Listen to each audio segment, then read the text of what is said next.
Welcome back on this Monday. Glad you're joining us. We're going to continue with Luke chapter 17.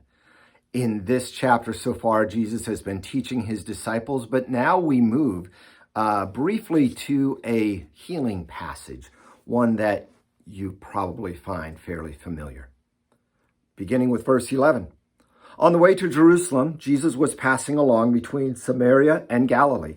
And as he entered a village, he was met by 10 lepers who stood at a distance and lifted up their voices, saying, "Jesus, Master, have mercy on us." When he saw them, he said to them, "Go, show yourselves to the priest." And as they went, they were cleansed. Then one of them, when he had seen that he was healed, turned back, praising God with a loud voice.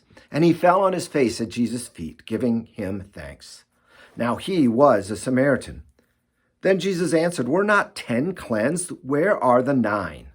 Was no one found to return and give praise to God except this foreigner?" And he said to him, "Rise and go your way. Your faith has made you well." This is a passage that is read, the gospel reading that is read pretty much every Thanksgiving. Also, it will be read later on in the year for normally as well. This passage is not about leprosy. It's not about it is kind of about the 10, or it's not about the 1. It's about faith. Notice that all believed Jesus. They all went to show themselves to the priest. They were all healed, but only one returned. They all believed that Jesus could heal them. But did they believe in who he was? One of them, it says he turned back, praising God with a loud voice, fell at his feet, and gave him thanks. Praising God, seeing that Jesus was more than just a miracle worker, seeing something more in Jesus, that he was the very Son of God, praising him. And what's interesting about this was that he wasn't the one that they expected to return.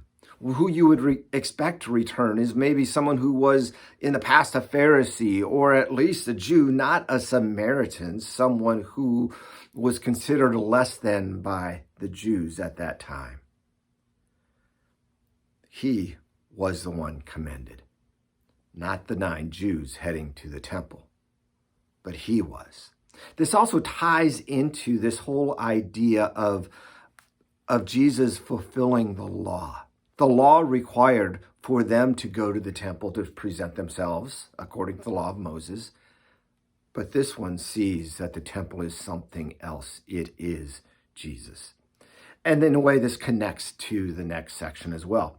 Let's read verses 20 and 21. Being asked by a Pharisee when the kingdom of God would come, Jesus answered them, "The kingdom of God is not coming in ways that can be observed. Nor will they say, 'Look, here it is,' or 'there.' For behold, the kingdom of God is in the midst of you." The Pharisees asked the question, when or will we be able to see the kingdom of God? Will we be able to see that? And Jesus said, really, you're asking the wrong question. You can see the kingdom of God because the kingdom of God is there in their presence.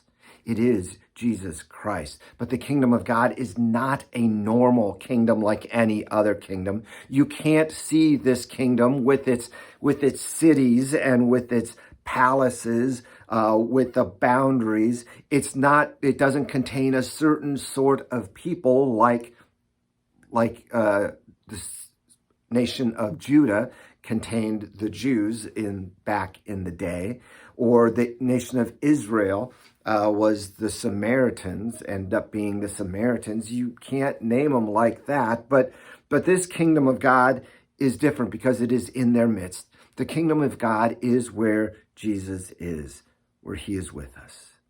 See, Jesus' kingdom does not contain just one type of people. Jesus' kingdom is open for all people. It doesn't matter their race, their background, male or female, rich or poor. The kingdom of God is for all people. And the kingdom of God comes through Jesus Christ. And the kingdom of God exists where Jesus is dwelling, in and among each of us.